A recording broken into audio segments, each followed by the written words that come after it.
an amazing instrument. It has developed into an incredible voice in today's music.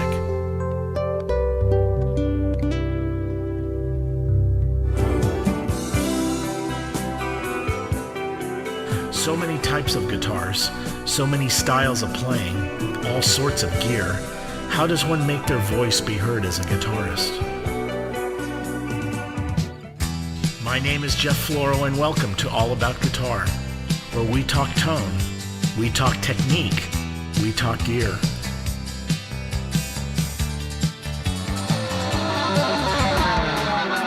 Where we discover how we can become better musicians in a world of constantly changing technologies.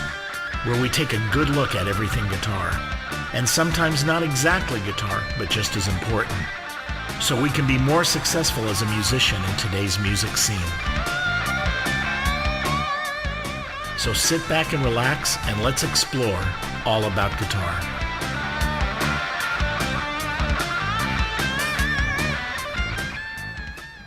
Good evening, everybody. Welcome to All About Guitar. We have a great show for you tonight. I am very, very honored to have the legendary Grover Jackson in studio tonight. I can't begin to explain how much he has influenced rock guitar or just guitar in general, because a lot of his designs totally have eventually evolved into a lot of the other guitars that are made today.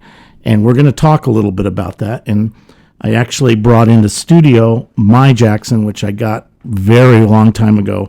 It was just the body, and we put the parts together. And I think those are Jackson pickups too, which we're going to talk about. So I want to welcome Grover. It's a pleasure to have you. Let me move your mic over to you. And also joining us is the very lovely Chelsea Clark, who's working with Grover now. And besides, she's working, I just sent her a guitar to have her work on it for me, my Ovation. But an amazing luthier, amazing person. She does restoration, all sorts of really cool stuff. And she has a video blog that you do. You do a lot of videos of different stuff. All right, let me make sure you're on here. Check, yeah. Hello. There we go. And then also my good friend Doug came down to help me. He's here, but I don't think he has his mic. So I'm here. You're here. He there can you go. mine. Anyway, so let us start real quick. I want to talk a little bit about what you brought to the table, because there's a lot of innovative stuff that you did that wasn't done before. And I remember it was a big thing at the time of the different guitars, because coming into the 70s, it was predominantly Gibson and Fenders, and we were using those guitars a lot, and all our rock heroes were using that. But then these new guitars had come out, your Jacksons, and you had worked on the design of some of the Charvel guitars at that time. And there was a lot of, that's the era when the Floyd Rhoads tremolo came out. There was a lot of different things that were happening. And then also, if you need to demonstrate, because we're on Facebook Live, if you want to show some of the things, because there's some interesting design things on this guitar, this Firebird Jackson. Very beautiful finish. You can't really see it. It's a sky blue really nice. Pearlescent finish. And but correct me if I'm wrong. One of the things I remember of the guitars is the way the access to the upper frets. Mm-hmm. There's no heel, or very little of a heel on this guitar. And that was one of your innovations? Well, sort of. I mean, I think that would be one of the lesser innovations. The fingerboard stuff and switch stuff and pickup stuff is probably more important. But yeah, we wanted to make things as ergonomically comfortable for a guitar player as possible. And if you're going to play up high, then the less heel there is, the better. Yes. Right. But let's talk a little bit about some of the things. Now, the other thing, this guitar, the neck, it goes all the way through. The pickups and the bridge are all one piece. Yes, it's a neck through the body guitar. Now, that was not common, right? It actually was. The original Gibson Firebirds were neck to the body guitars. Oh, they were? Oh, they were, yeah, absolutely. Oh, okay. So Gibson had sort of reached into that world, for some reason didn't like it, and stopped. Then my friend long gone friend Bernie Rico had made a lot of the BC Riches were neck to the bodies. We made some early set neck guitars and decided that we just didn't honestly have the skill set or the time to do that. So we started spending more time on the neck to the body style and bolt-ons. Now, what was the advantage? I mean, we've always known it was more sustained. Did you?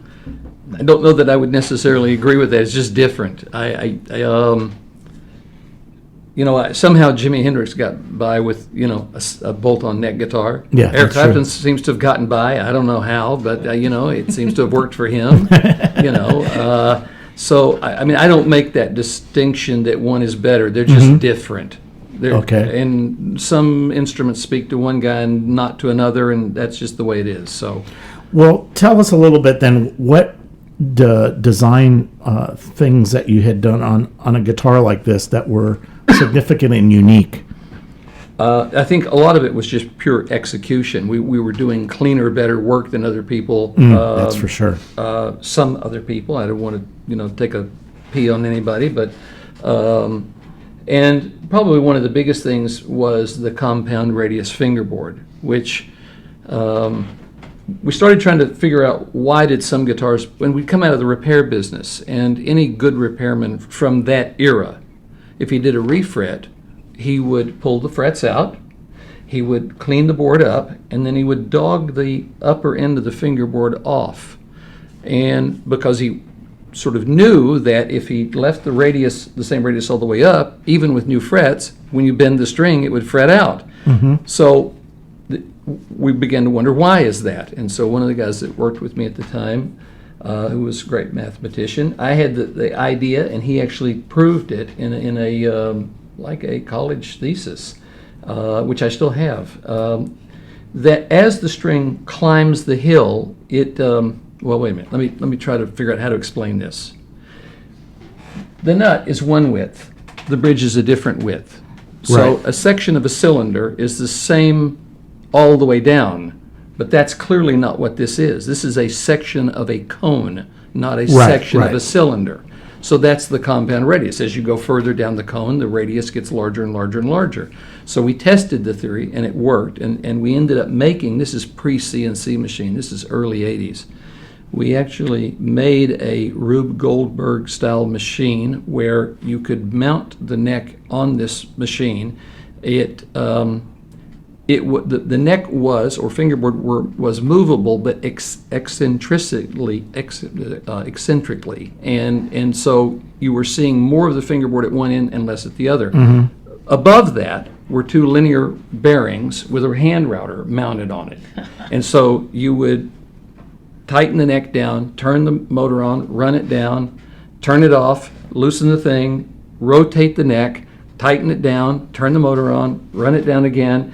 And you basically were cutting facets down the fingerboard, and then you'd clean that up. Today we do that with CNC machines. It's just like that, really quick and easy. But in those days, it was a very difficult concept to make something like that.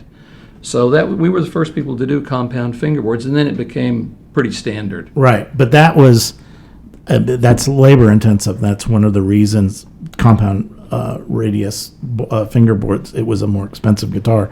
That's the way you're talking about. That's tedious. That it was tedious, and that was one of the sort of steps that we took that took more time to make a better guitar. Yeah. I had come out of being a guitar player down south and had owned original Flying V's and Explorers and Sunburst Les Pauls. I mean, I've probably owned $20 million worth of guitars at today's values.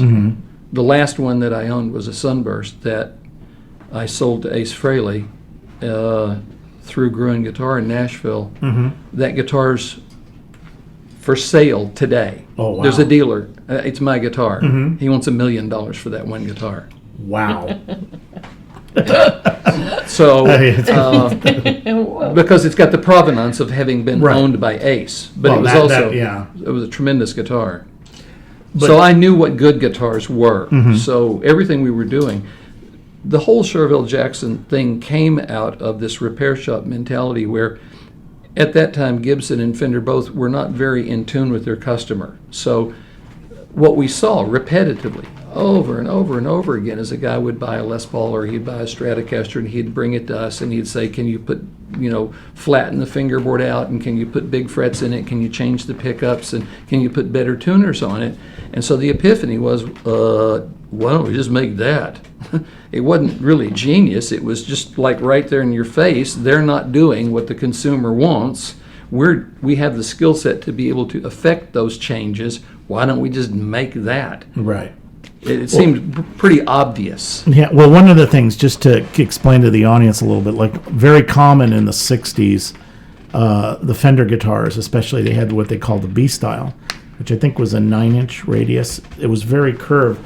The fretboard was curved, so it was easy to chord.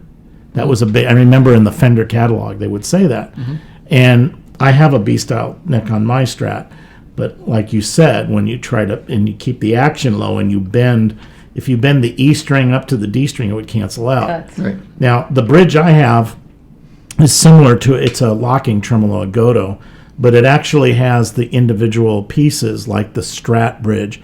It was tricky because you had to get longer screws, but I actually raised the bridge and curved it, and it actually works, but that was the problem. So that was what we were talking about, where when he did the compound radius, by widening the radius, by flattening it out with that conical design that he's explaining, it made it a lot easier to play. But it still had that, when you played on the first to the fifth fret, it had that nice curve. It was easy to play. Well, if you look again, if you just look at your hand, hold your hand up and look at it, it's all curves. There's no straight lines there. Yeah. So your hand wants to feel things. Mm-hmm. That's the essence of ergonomics, is fitting mm-hmm. made objects to human, mm-hmm. anatomy. So that was our quest the whole time. I mean, one of the things, again, I loved Bernie to death. He was my good friend right up until the time he died. But if you put almost any of those BC Rich guitars on, you spend half the time pulling the guitar back to you because they were all head heavy. And I mean that not disrespectfully at all, because like I say, I loved Bernie to death. But there was an interview in Guitar Player magazine, probably in the 60s. I'm a lifelong fan of Jeff Beck. Mm-hmm. And he said in this interview that he wanted to get on stage and play things that looked really hard but were easy to play so he could impress girls. And if you're chasing the guitar, if you're playing something and then all of a sudden you have to pull the guitar back to you because it's gone head heavy, well, it's hard to stay focused on impressing the girls. That's true. The SGs, I noticed, a lot of them were top heavy. They're very head heavy, yes. And I noticed that. So I would put a Bigsby and balance. There you go. You guys, drop a weight in the. To my knowledge, you guys get on stage to play, or ladies. Thank you. Yep, we get on there too. Yep. To do one of two things: make a musical statement or impress the opposite gender. So that's the only two reasons for going there. Yeah. So if you're fiddling with a guitar, and I mean I've said this since the 80s, if you're fiddling with a guitar, you're not concentrating on what you're there mm-hmm. to do. So the guitar, in essence, when you're on stage or recording, needs to disappear. It needs to be non-visible, because if it's visible, you're fooling with it rather than making the music statement or impressing somebody. Yeah. Now that guitar, the Firebird, is pretty well balanced. It sits really right. It's not a light guitar, but it's not chambered. No, that's solid. That's solid wood. But it when you put it on, it's there. It's not head heavy at all. So now let's talk a little bit about one of the most famous guitars that you design, and that's the Randy Rhoads. Okay. So tell us a little bit how that came about. What did he want? How did you get to the whole, I think a little bit of background is probably necessary, and again, no aspersions to anybody, but Quiet Riot had been around town for a few years and had bounced around every record company. It's pretty well documented. Hadn't been able to get a record deal for whatever reason.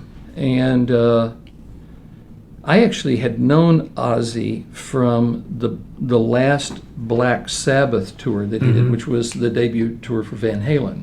Van Halen was the opener on the last tour that Ozzy sang with Black Sabbath. And again, very well documented that Ozzy was in rough shape, okay? And that tour ended and Ozzy was no longer in Black Sabbath.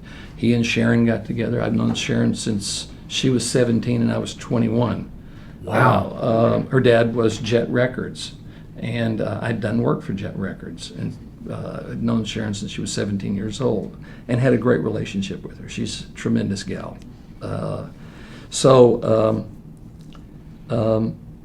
They decided, she sort of cleaned Ozzy up, or began the cleaning up process, and had an idea for Ozzy to have a solo career.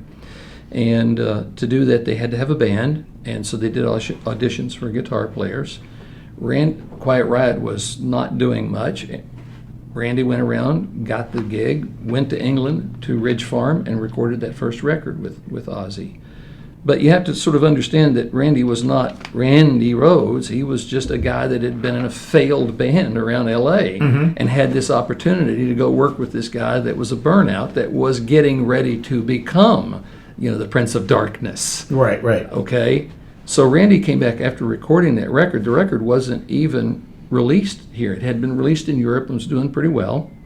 I still have the record album that Randy brought me and gave me, and circled his favorite song on the record. I still have that in some of my memorabilia stuff.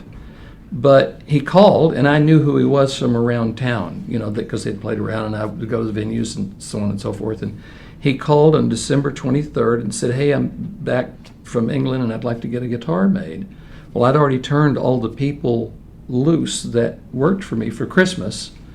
And I said, "Well, okay, why don't you come by tomorrow, Christmas Eve, and let's see what you want." And he came in at noon, just me and him, and we sat from noon till midnight. We sat there for 12 hours and talked and just bonded. And the thing is, people want to ask me quite often about Randy, and played this and used strings that, and I don't know any of that crap. I don't care about any of that. What I know is he was a great guy. He was a warm, personable, intelligent, just a great guy, and he happened to play guitar.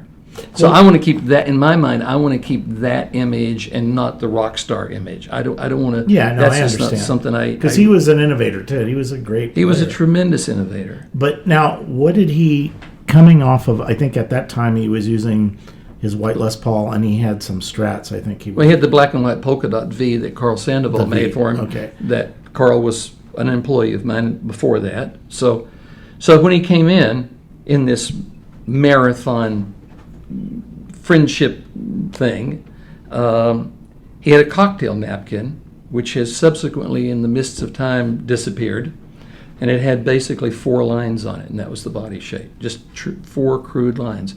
And in that marathon first meeting, we designed that guitar together. Okay. Made the first guitar, which is the white one. He went and did that tour with Ozzy, the first U.S. tour, came back at the end of the tour, or actually at a break in the tour, and said people were asking him if it was a Gibson that had been cut up, and he wanted to make something that was more extreme, more shark fin shaped, and that was his words, shark fin shaped. And that's where the current Randy Rhoads shape was designed. Again, Randy and I just made the modifications. We actually, Kevin Dubrow brought, because Randy didn't drive at that point for some reason, and Kevin came out, and the 3 of us, I had a couple of body blanks prepared, and we laid the original guitar down and traced around it, and he said, "No, more this way," and so I'd kind of erase that and draw a line and go, "Nah, a little bit more like this." And a little side note is that I've noticed that guitar players generally are of 2 ilk. They either want to know everything. What's the size of the screw, and how many turns on the screw, what's the torque of the screw, and then the other kind of guitar player doesn't want to know anything. He doesn't want to know how to change strings, and Randy was that guy.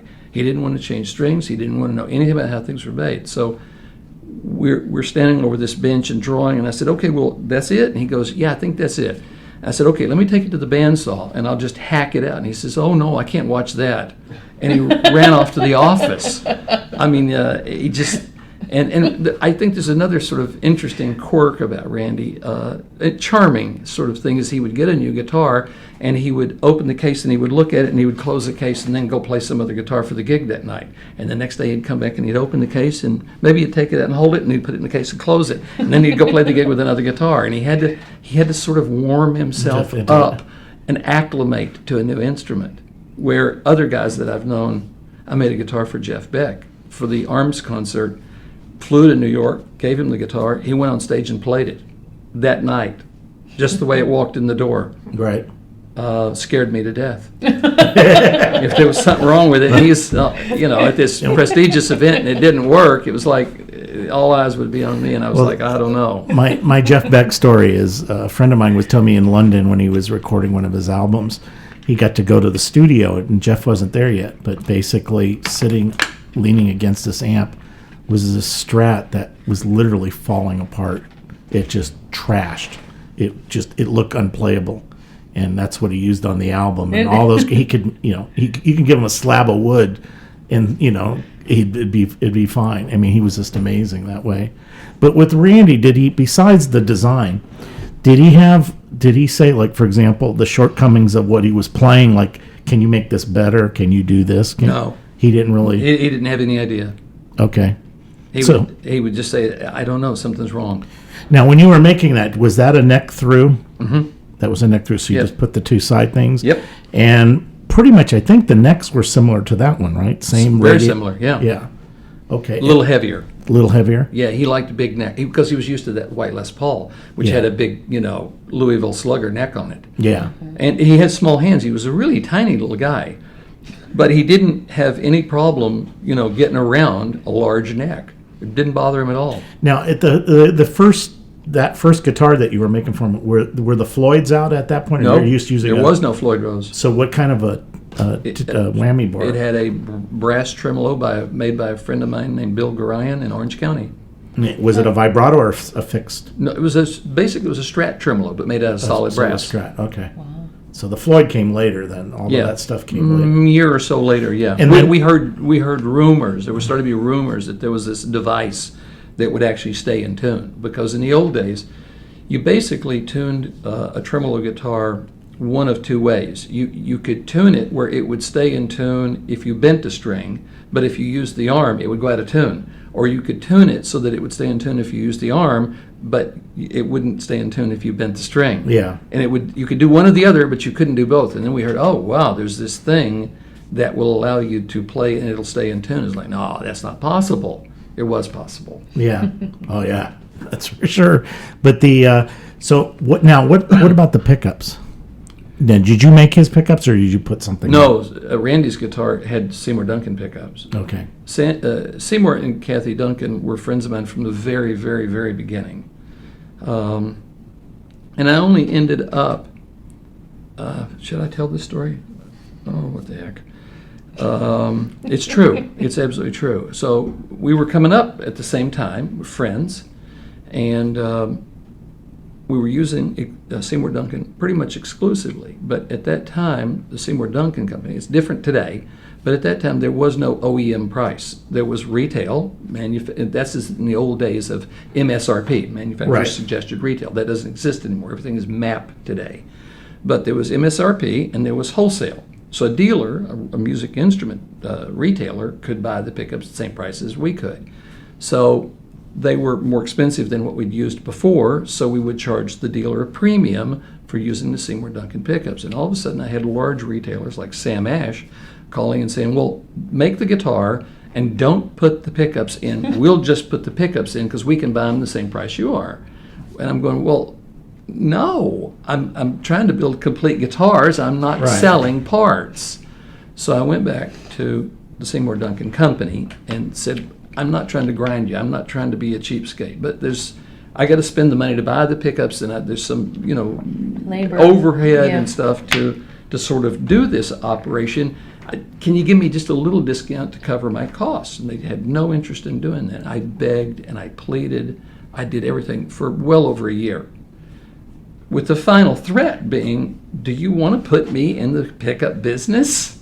And they said, well, we don't think we can do it. And within a year, I had 28 people making 4,000 pickups a week. Wow. I was making more pickups than they were. And the reason for that was when I made the agreement to take Charvel to Japan, one of the considerations for that deal was that they have USA-made pickups in them. So I wasn't supplying my little factory making 300 guitars a month. I was supplying a Japanese manufacturer making 4,000 guitars a month. And so I was buying magnet wire a ton at a time. Oh, yeah. 2,000 pounds of magnet Yes. wire at a time. It was insane. So the Seymour Duncan Company is a great company. They're great people. They're Oh, old yeah. friends. They put me in the pickup business. I didn't want to be in the pickup business. Okay, but now you're making pickups. So where did you go from there? Because you obviously, the Jackson pickups became famous for a certain sound. And Yeah, so what did you do? I mean, you had to tweak it. we did. So tell Well, like you said, these pickups and this guitar are not high output pickups. I've never believed in high output pickups. I believe in low output pickups. And especially today, there are so many high gain amplifiers and stomp boxes to do this and that and the other. I've always felt like it was really important for a guitar to just sound good. Stick it through a twin reverb on 2, and if it sounds good, if it sounds like a guitar, if the strings ring, you can muddy it up and distort it and do anything you want to. But if you start with high gain pickups, you can't go back. There's no way to back off of that. So we do make some higher gain pickups, but the bulk of what we make today is low output to moderate output pickups. And that's the Habanero line that you're talking about. Yeah, by the way, I don't mean to. No, you're fine. Dick, You're fine. no. Yeah. Well, we're gonna Yeah. talk about the Habaneros in a minute. Yeah. But but you were playing around a lot with the pickups to get. So let me just rattle about that for just a second. There's so much marketing hooey in pickups. Okay, don't buy the BS, folks. Okay. Dun, dun, dun. No. There's 3 gauges of wire that are used in guitar pickups: 42, 43, and 44 gauge wire. It's copper wire. There are 3 insulations that go on, and you can have it heavy build or light regular build, single or double or triple build insulation. And when I say that, this wire is a quarter the size of a human hair. Okay, so when you say insulation, what does that mean? There's a liquid bath. You have this wire, this tiny, tiny, fine wire, and it's run through a liquid bath of insulation. Could be enamel, could be formvar, could be polyurethane. That's the 3 polysol they call insulations. Depending on the viscosity of the bath, the rate that it's drugged through there, that determines the film, the residue that's left on the copper wire, and that's the insulation. If there was no insulation, the pickup would short out, and you wouldn't have a pickup, okay? So you got 3 gauges of wire, you got 3 types of insulation, you have 6 or 8 different types of magnets. There's Alnico and ceramic. Ceramic is almost always ceramic 5. You have Alnico 2, 4, 5, 7, and 8. So we have what I call stew. You want more potatoes? Okay, we're going to put a heavier, magnet in it. But it's just a bunch of formulas. It's not like, there's no fairy dust in there. Right. People want to tell you, scatter wound. It's one of the things that just drives me the craziest. If it's scatter wound, how do you make another one? Well, this one's really good, and this one's not so good. Well, it's scatter wound, all right. You got it. Yeah. This is junk, and and there may be people that dispute me about that. I don't care. That's my point of view. So stick to the knitting. Do the simple stuff. 42 gauge wire, moderate amount. Alnico 5 magnet sounds pretty good. Sounds pretty darn good. Yeah, So- no, that's, every guitar that I've played, every Jackson, this pickup's always sounded Well, spot thank on. you. Thank you. And- We did have a more high out, the 44 gauge, you get higher resistance, and it's a hotter pickup. Still, we almost always used Alnico 5 magnets in those pickups, and they sound great. The more exotic magnet varieties are more modern. In the 80s, it was basically Alnico 5. We currently make some Alnico 8 and some Alnico 2. But it's just a bunch of foreign components that go together to make Yeah. stew. Well, a lot of people, we were talking about this on another show. You got to remember certain things happened. There were reasons for it. The super distortion, which was DiMarzio's big one, and the high output pickup. The original reason for that was not that, it wasn't necessarily a tonal thing. It was the amps didn't have you couldn't overdrive them enough. They didn't Right. have the gain stages yet. They hadn't developed that. So like a Plexi Marshall or even a Fender, you had to have some type of a boost to get it to really scream and do stuff. So that's the whole point of the super The distortion. original Electro Harmonics LPB1s, those were the first little boxes you plug in. So you could use a lower gain pickup and get that sound, but that was one of the solutions. A lot of guys didn't want a lot of stuff with this pickup that overdrove or drove through a line of pedals. It had enough gain, but that was the thing we all started noticing is there was no, if you're playing full blown crunch, you're losing your highs, you're losing your lows. It's kind of this mid-range thing, so Right. you don't notice it. But if you're trying to do some Hendrix glassy type of stuff, the high output pickups just didn't deliver. So, Right. but that was the reason, was because the equipment at that time. Now today we have, like you said, such high gain amps. You don't need it. You can use a little wimpy pickup and it'll sound amazing. Right. It'll scream.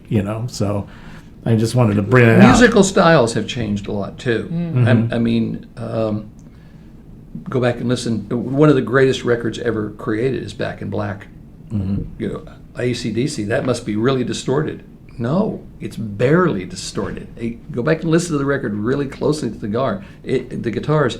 It has edge on it, but it's nowhere near the gain. some modern, metal band. And that's a record, Black and Blacks, sat on the charts for 10 years. One of the biggest selling records ever, and considered one of the hallmarks of metal music. It's not distorted. It's crunchy. It's not distorted. Well, the one I always bring up is Rockin' the Fillmore Humble Pie. Yeah. And those are Plexis dimed up, and then he's just using his Les Paul. Yep. Peter Frampton at that time, and the other one's a P90, a single P90. I spent when I was away from the guitar business for 2 years. When I sold up my interest in Jackson Charvel, I had a non-compete. I had a studio in Motown Hitsville Studios over in West Hollywood, down in the basement. And Peter Frampton was across the hall from me, and Willie Wilcox from Utopia next door. And so I saw Peter every day for 2 years, and we spent a lot of time. He did. What was the name of that Spanish band that was so popular right in that era? We did a soundtrack for a Japanese movie, and Peter picked up one of those Gibson Chet Atkins nylon string guitars and copped that, I can't think of the name of that band, really popular gypsy sort of band, Spanish. Gypsy Kings? Gypsy Kings, Was it yeah. Gypsy Kings? Oh, they're Peter great. knocked I was that just off. listening. I mean, you think of him as Humble Pie. He knocked off the Gypsy Kings like that. Wow. No, Killed it. Wow. I've seen him play guitar for like David Bowie. Yeah. And doing totally different stuff, and he's a good session guy. I mean, he has chops. Yeah. Yeah, he's more than just Humble Pie. Though Humble Pie is a textbook Oh, it is. for tone. That Yeah. is a textbook for tone. So, It's a textbook for vocals too. Marriott, I love Marriott Steve was Marriott. he was the greatest. yeah, no, he was. I saw them, but I saw Clem Clemson playing guitar, which is a great guitar player too. Yeah. But they just sounded great, loud, very Yeah. loud. Yeah. But they were great. So, but now let's fast forward now to Habanero pickups. Am I saying that right? Habanero, yeah. Habanero. Looking at back then, you were making these pickups for these guitars and stuff. And what now are you bringing to the table with Habanero? What's changed? And have you made little. Have you made a better pickup? We're able to execute a little more cleanly, but it's basically the same philosophy. I mean, old dogs don't learn new tricks, and that's just the way it is. I mean, we make some higher output pickups. They're not my favorites, but we do that as a sort of tip of the hat to that. But a really good meat and potatoes 42 gauge wire pickup with an Alnico 5 magnet sounds good to me. It does a lot of things, and it has a wide range. So Now, I forgot to ask this. When you were making the original guitars back in the day, like Randy Rhoads, and a lot of guys wanted the humbucker in the bridge position, how did you? Were there pickups made? I remember there's the spacing of the poles was different on a Gibson and a Fender, Right. and like Eddie tilted it to Right. get that. What did you do? Because you got your pickups weren't tilted. Were you able to? the magnetic field is large enough. I mean, there are trim spaced pickups. I don't believe in them. Okay, we have bobbins to make them. We haven't had a single order for one. So you use just the Gibson? Actually, we just had one order for trim spaced pickups. Sully, I think. Oh, yeah. Sully I think it ordered. was Sully. Yeah. Sully Guitars. Okay. Who's our buddy down But in Texas? for like Randy's guitars, you just used like a standard humbucker type size. Duncan's, yeah. Okay. Duncan custom in the bridge, and But the he didn't do narrow. Jazz. He didn't do narrow ones. He didn't make narrow ones at that time for the. You mean wider ones? No, isn't the Strat narrower? The humbucking is narrower than the Strat. Oh, okay. So it Trim had to be, spaced it had to be pickups wide, are it had to wider. be wider. Yeah, they're bigger bobbins. Okay. It's not much. And It the was- magnetic field, you take a piece of paper and stick it under the strings and sprinkle some iron filings on it. You'll see that there's plenty of magnetism there. Okay. People tell you they hear that.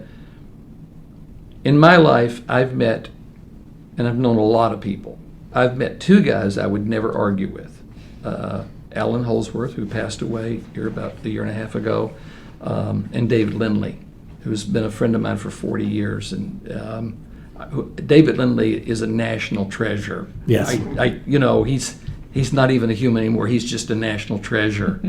I'm proud to have him call him my friend. But I've actually seen him pick up a piece of wood and he goes into this like trance, and he goes, "Yeah, I know what that's going to sound like," and I don't argue with him. I don't argue, and he knows. He absolutely is able to. It's like some kind of Martian mind meld with a piece of wood, and he knows what it is. That's amazing.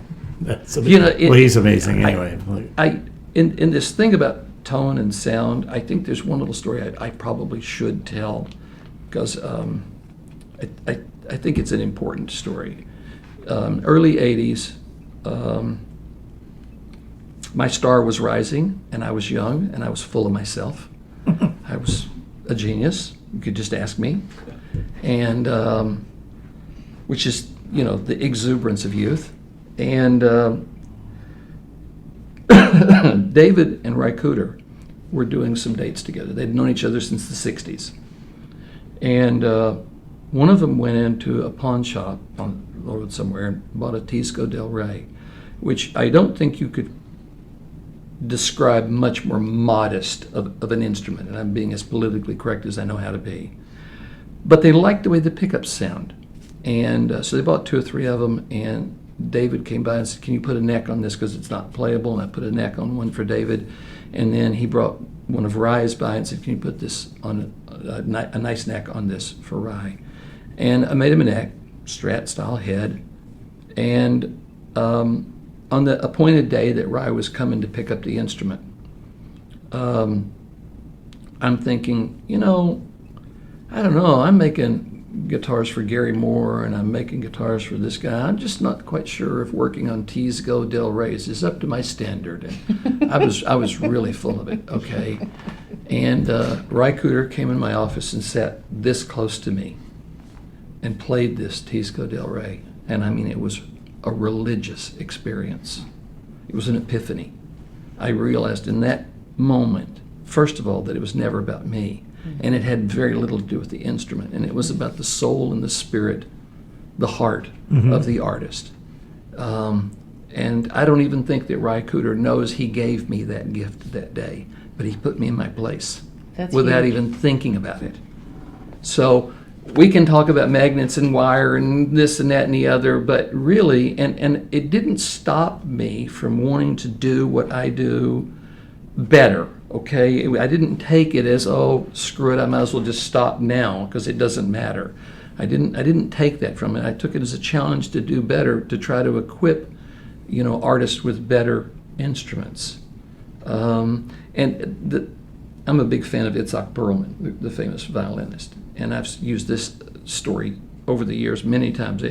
If Mr. Perlman walked in this door right now, and we had a humble fiddle, not even a violin, a fiddle, and we said, "Oh, Mr. Perlman, could you please?" And he would go, "Oh my God, you people, what am I going to do with you?" And he would pick that up, and we would get 95%. He would leave mad, okay, that we had forced him to do this.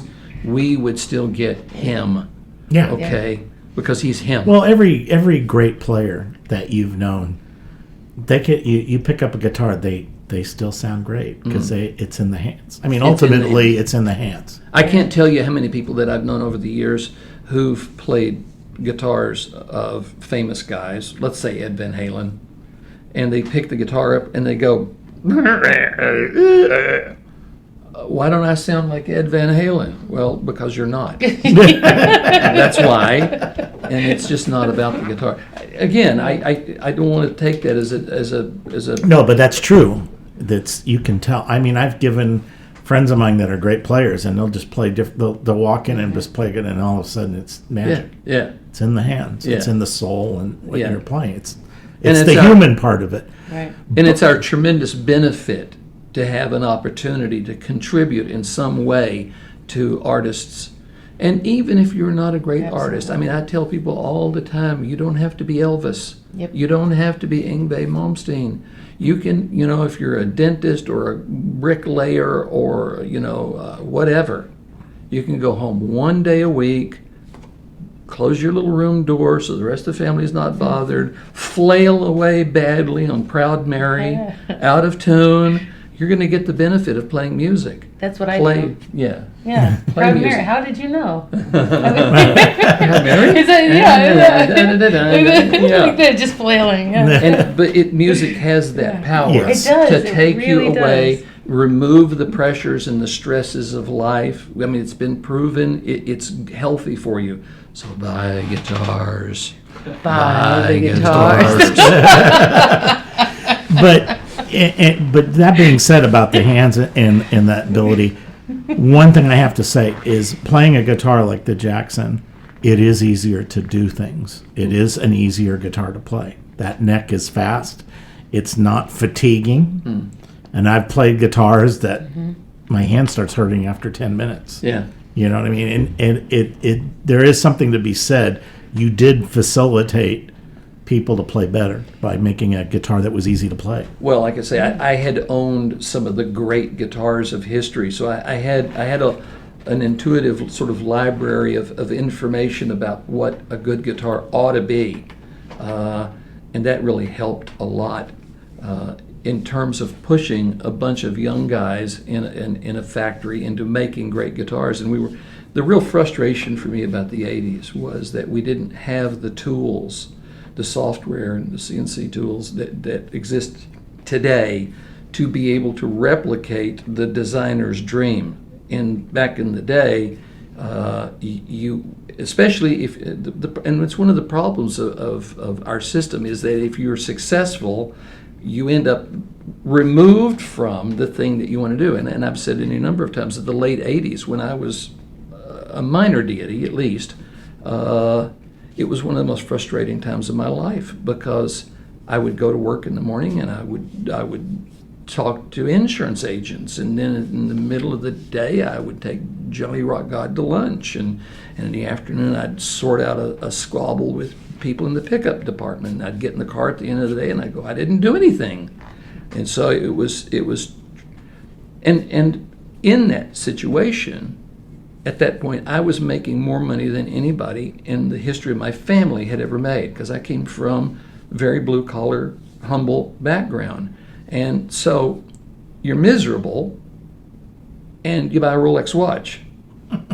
And that's the heroin that assuages your internal turmoil but it only lasts about 2 weeks, and then it's like, I don't know, how about a Mercedes? Let's buy that. Okay, and you keep trying to buy these things to cover up the fact that you're miserable. That you're not creating. Yeah, you're not creating. That's it. anything. Yeah. That's And it. So now we're small enough and connected enough that that it's a daily visceral experience. And it's much better today than it was Well, then. let's. I wish I had the money though. Damn it. Yeah. Well, Get yourself a Rolex watch. Yeah, 2. Let's have 3. now the website is www.groverjackson.com. Tell me a little bit about where the company is now. And one of the things I do want to mention, which I think is totally cool, is you have guitar classes and guitar building. Yes. That is so I think that's very important and very cool. So could you kind of just give us a little more where the company is now? Okay, so this is my spiel. No. Yeah. So Grover Jackson Engineering is, I don't want to say we're ghost builders, but we are we support boutique builders that are growing. We help them transition during that time of, whoa, what do I do now? Right. And it's wonderful. Grover's been able to pass on his knowledge of the industry, experiences that people, I mean, you can't really buy and you can't read about. So it's been a really, it's been a wonderful experience to work with some of these new designers and new builders, because we kind of give them hope in a sense. I mean, we'll sit there. Well, are they coming in with already? You can take those off. Yeah, because we're not yeah. playing It's anything. too echoey. So it's 2 things. Yeah. We do the classes that we have done classes and have some more planned Yeah. for regular folk who want to have an exposure to what does it mean to build a guitar. That's one thing. Yeah. And then there are the up and coming people that have an idea, have a design, and so we will do job shop work essentially for them. So it happens a couple of different ways. The big one for us right now is Yeah. Friedman, which you were going to Yes, have. we've had Yeah. your guitars on. They're great Yeah, guitars. they're great guitars, aren't they? Yes. They really are wonderful. So that's been a tremendous relationship Yeah. for us, and Dave Friedman is a great guy to Yes. work with. So we're trying to take the knowledge that we have and spread it and expand it and make it available. Well, one of my big things is safety. I'm very proud of the fact that in my entire career there's only ever been 2 minor accidents on my watch. I just don't. One of my earliest experiences in life, I grew up.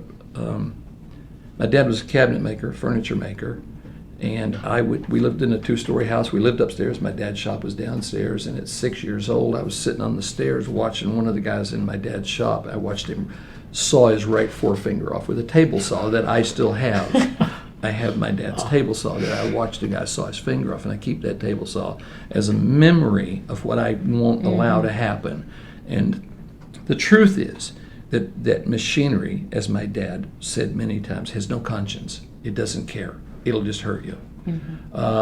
So that's a big thing. It is, young people get excited about being around things and doing things, and then they get hurt. I don't allow that. I don't want that. And that's one thing I definitely want to pass on is a sense of tools are wonderful, and you need to be careful. You need to know how to use them. Yes. Right. That is, and I think a lot of our classes, the smaller classes, are geared towards that.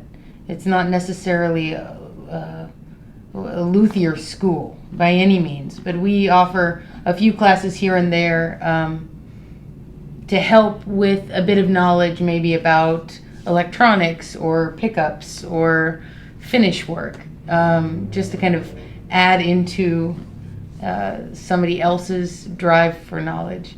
Yeah. I think, we just we're supporting the small builders. It's, And she knows finishes. But Yeah. I've watched her videos on how to match that faded look on a Gibson.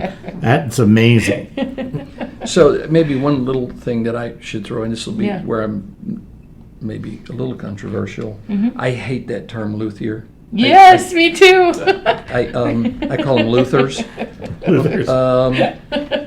This industry has some people in it who are enormously talented, skilled. A couple of years ago, I had an opportunity to meet Steve Klein. If you know who Steve Klein is, he's just amazing. And then we have other people in this industry who can barely walk and chew gum at the same time. And the ones that can barely walk and chew gum like to call themselves luthiers. And I just want to barbecue them. It's a terminology that people use to try to bamboozle people. No, I hear you. If somebody has the goods, But it's hard to like describe what you do with guitars and caffeine. Yeah. It's not technically easy. because She you're does magic. right. Ta-da! No, I like to be called a repairer. I think the one experience that turned me off to the word luthier was I was watching, it was a gear talk, right? It was an interview and on YouTube, and I had stopped because there was a female, and it was maybe 10 years ago, and I went, whoa, there's a female interviewing, some guy's road tech about gear. I want to listen to this. And she said, I'm with so-and-so's luthier. And I just stopped. Luthier. I just had turned it off. I just stopped. I went, no, I don't want to be a luthier. I like that. I don't Luthier. wanna be Let's be sophisticated. luthier. Yeah. I mean, I think that's sort of the point, is idea. trying to keep it into a realm where we're just humans, Yeah. Well, you've designed and You're not innovated. just You need to design a new name for this so Yeah, that there we you can. go. Fixer? Toilet sweeper. No. I don't know. I mean, I just think you can separate pretty quickly the people who have the goods Right. and the people that don't have the goods. But I think that you kind of touched on something a little earlier on, is you design for the player. You build for the player. I repair for the player, Yeah. right? There's a lot of builders and repairers out there that'll tell you, oh no, my way's right. The Right. player doesn't know what they're talking about.